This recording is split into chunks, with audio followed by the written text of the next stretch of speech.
January 18th, 2025. Dave Chapelle walks onto SNL and drops a bombshell. He's been to Diddy's house. Then his Netflix special reveals the full story. A back patio conversation, a swirled drink, and one creepy question: what are you into? Here's what Dave just exposed about Diddy's operation. January 18th, 2025. Dave Chapelle walks onto the Saturday Night Live stage, lights a cigarette, and admits he's in a pickle.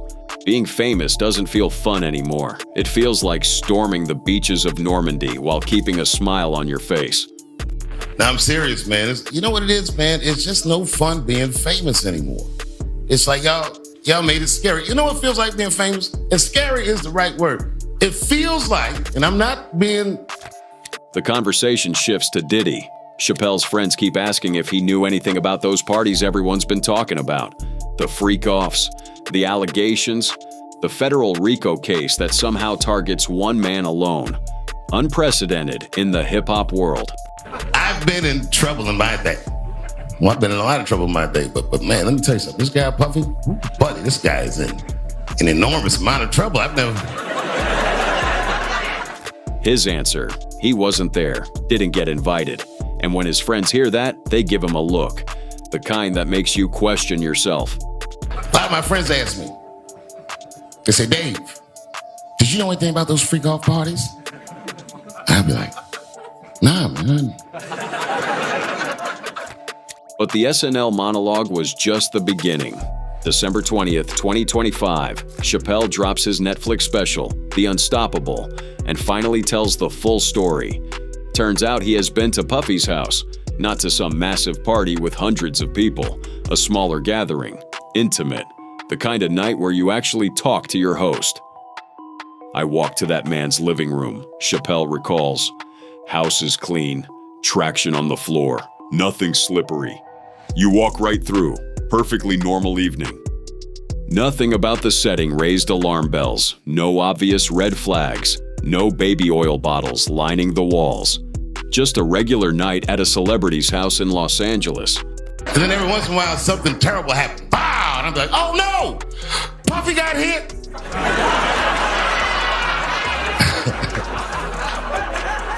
Then came the back patio conversation. Chapelle sitting outside with Diddy, Los Angeles night air, drinks in hand. Just two successful entertainers having what seems like a casual conversation. And then Diddy does something specific. He swirls his drink, deliberately, the way someone does when they're about to ask something they've thought about. So, Dave, what are you into? Diddy asks. 4 words. Simple on the surface. The kind of thing you might ask someone you're getting to know. Chapelle's answer was exactly what you'd expect from him. Just honest. What Chapelle didn't realize at the time was what Diddy was really asking. The question wasn't about hobbies.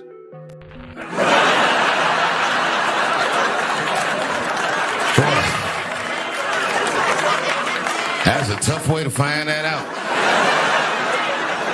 Can you imagine if you were me reading a newspaper and found out? I didn't know that was my big chance to sleep with Cassie, Chapelle jokes in the special, getting uncomfortable laughter from the crowd. Because everyone in that room now understands what Diddy was actually asking. The comedian quickly pivots, making clear he's not making light of Cassie's experience. It's about revealing how Diddy operated, how he tested people with seemingly innocent questions to gauge their interest in his so-called freak-offs. I'm glad they didn't call me though, because the stories that come out about it are crazy. I saw one thing on the internet, so I'm not sure this is true. Probably doubt it's true, but I saw it. Some guy who said he knew Puffy, like, yeah, man. He's like, I was at the freak off one time and I went in the back room. Chapelle addresses the viral hotel surveillance video that showed Diddy assaulting Cassie. He reminds the audience that Diddy settled Cassie's civil lawsuit quickly in November 2023. No criminal charges for that incident. Settlement amount never disclosed, though industry rumors put it around $35 million. I've been in trouble in my day. Well, I've been in a lot of trouble in my day, but man, let me tell you something. This guy, Puffy, buddy, this guy is in an enormous amount of trouble. I don't think I've ever seen anything like this. But then Chapelle shifts the entire tone. Because this isn't just about jokes or industry gossip. Cassie is a gangster, Chapelle says with genuine respect. She did something I wouldn't wish on my worst enemy. She had to testify about her sex life? That's tough. Think about what that means. Having to describe in detail in a courtroom in front of lawyers and judges, and eventually the public, the most intimate and traumatic moments of your life. And Cassie did it anyway. But Chapelle's approach to the topic hasn't been without criticism. Some questioned whether joking about these allegations was appropriate at all, given the severity of what Cassie and other alleged victims went through. The SNL appearance had its own memorable moment when Chapelle joked about not being invited to the alleged freak-off parties. His theory? I have snitch energy. You could look at me and tell that I'm a snitch. The self-deprecating humor landed perfectly because it addresses the uncomfortable question everyone in Hollywood faces now. Who knew? Who participated? Who stayed silent? The jokes got darker. If you're 55 and you got 1,000 bottles of baby oil in the house, Chapelle says, clearly, can't stop, won't stop. The reference to Diddy's iconic song hits different when you're talking about alleged criminal behavior. The phrase, "What are you into?" becomes chilling when you understand its real purpose. It wasn't small talk. It was the beginning of a process, a way to gauge interest without revealing too much. If someone responded with genuine, normal interest as Chapelle did, the conversation moved on. If they responded differently, doors opened that led to rooms most people never saw. Diddy currently sits in federal custody facing sex trafficking and racketeering charges. His trial is pending. And suddenly, everyone in the entertainment industry is being asked about him, about what they knew, what they saw. For Chapelle, the answer is simple. He went to the house, had what seemed like a normal evening, got asked a strange question he completely misunderstood at the time, and went home none the wiser about what was really happening in those spaces. The Netflix special doesn't just reveal an uncomfortable moment. It exposes a system, one where seemingly innocent questions carried hidden meaning, where casual conversations were actually screenings, where people were constantly being evaluated for their potential participation in activities they didn't even know existed. And all the flags will be at half-staff for many of them because Jimmy Carter died. Now, I got to tell you, Jimmy Carter, people go back and forth and say he was a bad president or a good president. I'm not qualified to even speak on that, but I'll tell you this. Dave Chappelle's story about books and video games shows how Diddy's operation worked, how he protected himself by being selective, how he tested people before ever revealing what he was really asking about. But surviving a tense night at Diddy's house wasn't the only time their paths would collide. Sometimes gratitude and danger come hand in hand. May 2022, Hollywood Bowl. In the middle of Dave Chappelle's set, a man rushed the stage with what looked like a gun. Security scrambled, the audience screamed. And for a split second, Dave thought this might be it. Behind me on the DJ table is one of the most prolific producers that hip-hop has ever presented, the mighty Mad Lib. Then chaos erupted.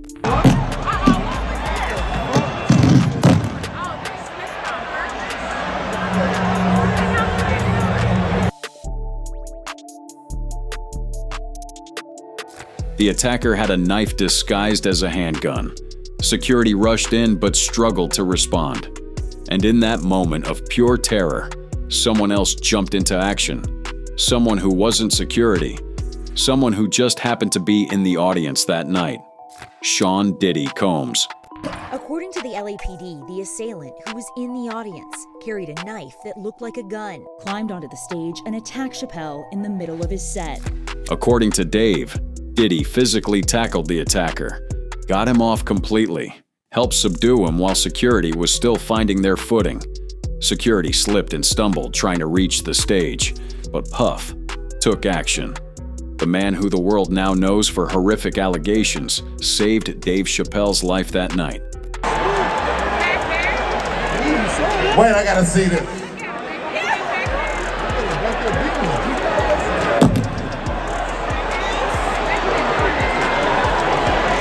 Dave came back to the mic, shaken but already cracking jokes. The whole thing was surreal. Thank God that was clumsy. He's back there getting stomped. Jamie Foxx ran up on stage to check on him.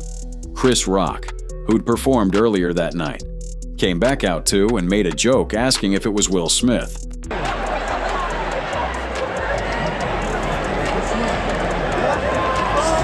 Thank you, son. It was a trans man. But the person who actually stopped the attack? That was Puff. That's the debt Dave carries. That's the complicated truth he's wrestling with. Fast forward to now. Diddy's sitting in federal custody facing sex trafficking and racketeering charges. And recently, Dave made a comment on stage that got people heated. He said he hopes Diddy might get off. The backlash was immediate, but context matters. And most people forgot what happened at the Hollywood Bowl. It feels like I'm storming the beach of Normandy, World War II. But I gotta keep a happy expression on my face all the time. So imagine all the danger storming the beach, but I still look like this. The bullets are whizzing by and stuff is exploding. I'm just like. In his Netflix special, The Unstoppable, Dave explained his position.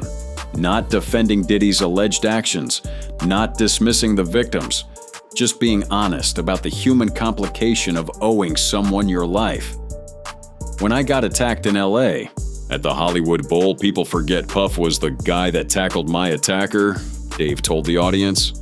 He saved my life. That's not hyperbole. Dave genuinely believed he might die that night. The attacker had a knife shaped like a gun. Security wasn't ready. I had security that night, but they just weren't ready, Dave explained. They ran out, all of them slipped and fell. Puffy got my attacker and tackled him. That's a hard dude to be mad at after that, Chapelle admitted. And that's where the moral complexity lives. Dave didn't shy away from the darker side either. He brought up the baby oil. The federal raids reportedly found over 1,000 bottles in Diddy's homes. Ain't nothing wrong getting older, but if you 55 and you got 1,000 bottles of baby oil in the house, clearly, can't stop, won't stop. You're committed to the lifestyle. I'm 51 and I've never finished a bottle of baby oil, Dave joked. Years later, when I heard about that baby oil, I was like, what did those dudes slip on? Dave said, laughing. 1,000 bottles of baby oil. That's a lot. It's not illegal. It's gross, but it's not a crime. The audience erupted. It was dark. It was absurd. It was classic Chapelle, threading the line between acknowledging serious allegations and finding humor in the bizarre details. He even referenced the LA wildfires, joking about what would have happened if Diddy's house caught fire with all that oil. That's the tightrope Dave walks, making jokes while staying serious about the real pain involved. He made it clear he respects Cassie and the other alleged victims. Because here's the thing people miss. Diddy wasn't a monster to everyone he encountered. Some people genuinely liked him. Some people had positive experiences. Dave was one of them. And that's exactly how predators operate. They compartmentalize. They're generous to some while exploiting others. They can be a lifesaver to one person and a nightmare to another. The public wants everything black and white. Diddy's either all good or all bad. You either support him completely or condemn him completely. But life doesn't work that way. People contain multitudes. The public wants Dave to denounce Diddy without nuance, to say he's a monster and leave it at that. But Dave's doing something more honest and more uncomfortable. He's acknowledging that people are complicated. That gratitude doesn't erase wrongdoing, but it also doesn't disappear just because someone falls from grace.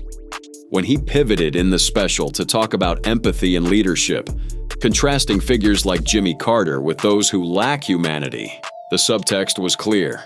The presidency, Dave said, is no place for petty people. Neither is life.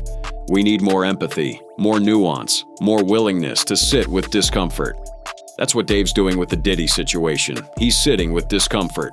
He's not asking anyone to excuse Diddy's alleged actions. He's not minimizing Cassie's pain or the experiences of other victims. He's simply saying, "This is complicated for me, and I'm going to be honest about that." The weight of gratitude doesn't disappear just because the world changed its mind about someone.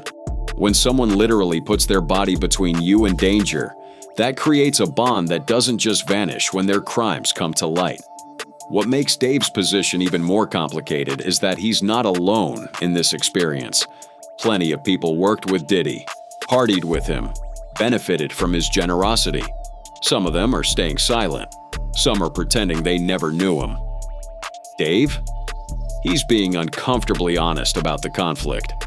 That honesty matters more than people realize, because predators don't operate by being monsters to everyone. Understanding that reality doesn't defend them. It actually helps us recognize how these patterns work. But Dave's complicated feelings about Diddy aren't the only reason he stepped away from Hollywood. Sometimes walking away is the only way to protect yourself from the system itself.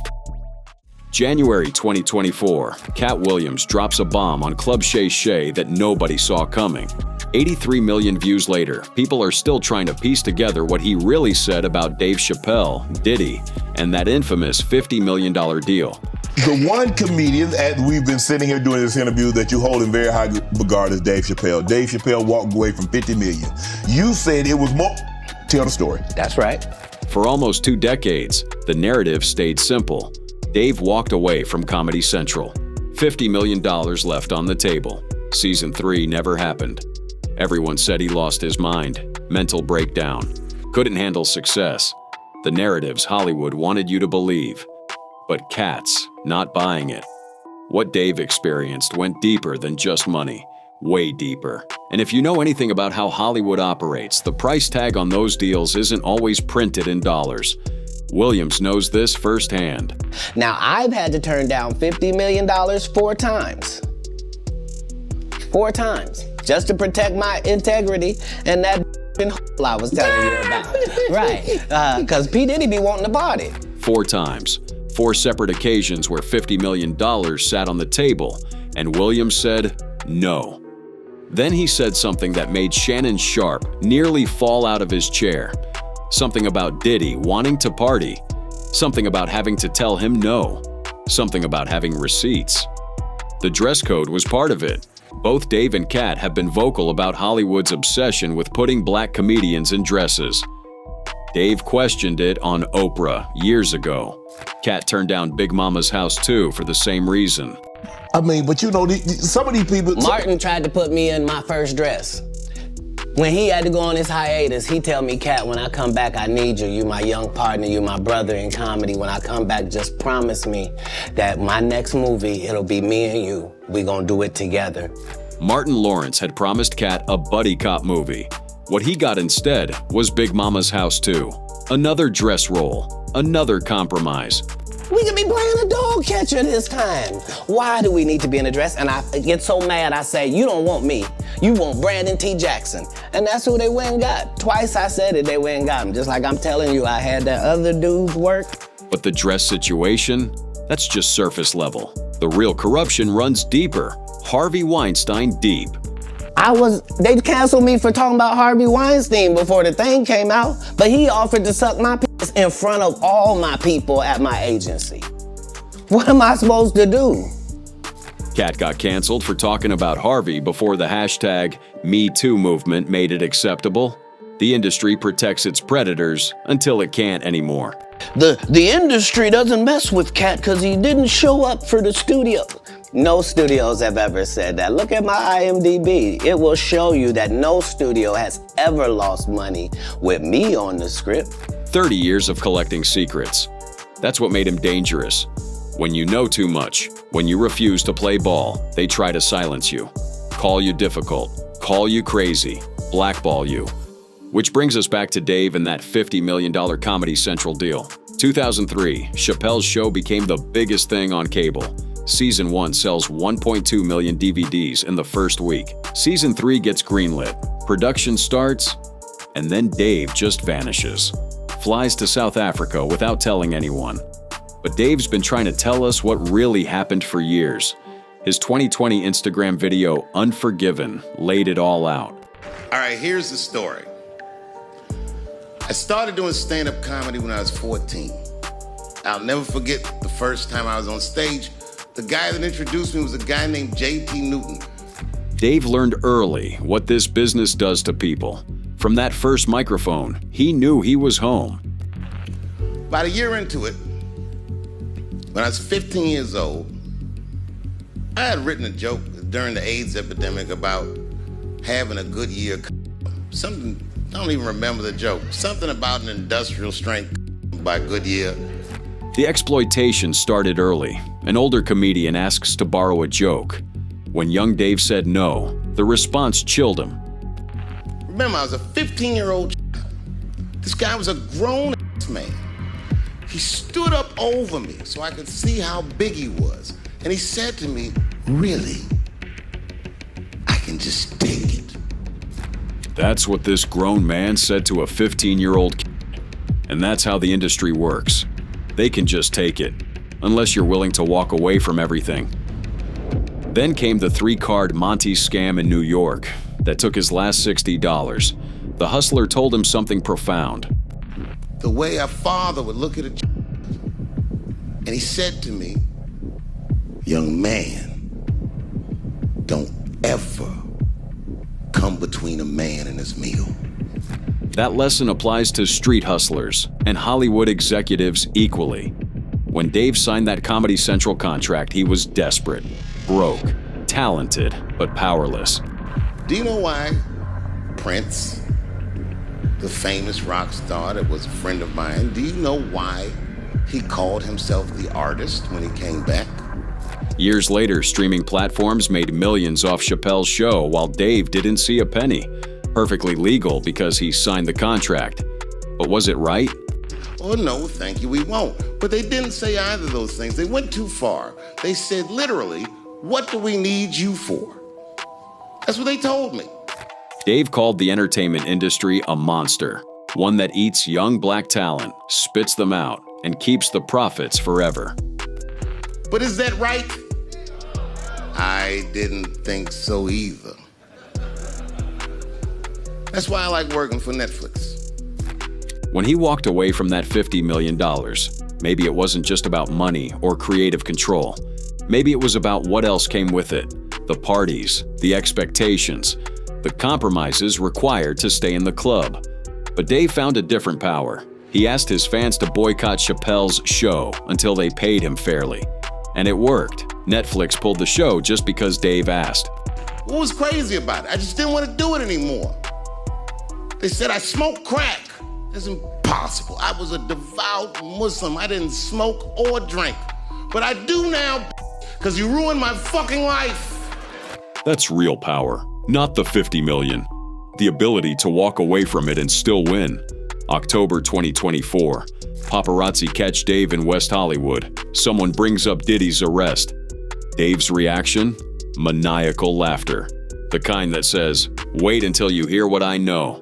The sound of someone who'd been waiting years for the truth to finally catch up. All of these big deviants is all catching hell in 2024. It's up for all of them. It don't matter if you Diddy or whoever you is. TG Jakes, any of them. All lies will be exposed. Katt called it in January. All these big deviants catching hell in 2024. 8 months later, Diddy gets arrested. Racketeering, sex trafficking. Everything Katt hinted at is coming to light. The pattern's impossible to ignore. Both Dave and Katt walked away from astronomical money. Both refused to wear dresses. Both got blackballed. Both stayed quiet for years while the industry tried to paint them as difficult or crazy. The relationship between Dave and Katt has its own tensions. Dave called out Katt's Club Shay Shay approach, saying he was messing up other people's money. But underneath the beef, there's mutual respect. Two men who chose integrity over industry acceptance. We're watching the mythology crack in real time. The carefully constructed narratives about crazy Dave and problematic Katt are giving way to something more disturbing, an industry that operates on exploitation, that uses money and access as weapons. Dave and Katt chose different paths to the same destination. Dave went quiet, rebuilt in Yellow Springs, and let Netflix give him a platform on his terms. Katt went loud, burned bridges, collected receipts, and waited for the moment the world was ready to listen. The real question isn't whether Dave walked away to avoid Diddy's party specifically. The real question is whether the $50 million Comedy Central deal came with expectations Dave couldn't stomach. Whether saying no to those expectations meant saying no to everything. We'll probably never know the complete answer. Dave's too smart to spell it out entirely. Some truths are better told through laughter and carefully placed pauses than direct statements. But we know enough. Two of the greatest comedians of our generation chose poverty over participation, chose exile over exploitation, chose integrity over industry acceptance. That Comedy Central contract Dave signed at 28, broke and desperate. He honored it by walking away, lost $50 million but kept something worth more: his soul, his sanity, his ability to sleep at night. 20 years later, he's unstoppable. Got a Netflix deal worth more than what he walked from. Got Yellow Springs. He has his family, got his freedom, and got the last laugh. Because while the industry was trying to destroy his reputation, Dave was building something they couldn't touch, a legacy that doesn't require their approval, a platform that answers to nobody but him, and timing perfect enough to tell these stories right when the world's finally ready to believe them. Katt saw it coming. Dave lived through it. Cassie survived it. Harvey's in prison for it. Diddy's fighting charges related to it. The age of truth, Katt prophesied. It's here, not because Hollywood suddenly grew a conscience, but because enough people said no. Enough people decided that $50 million attached to your soul isn't a deal, it's a transaction. And some things aren't for sale.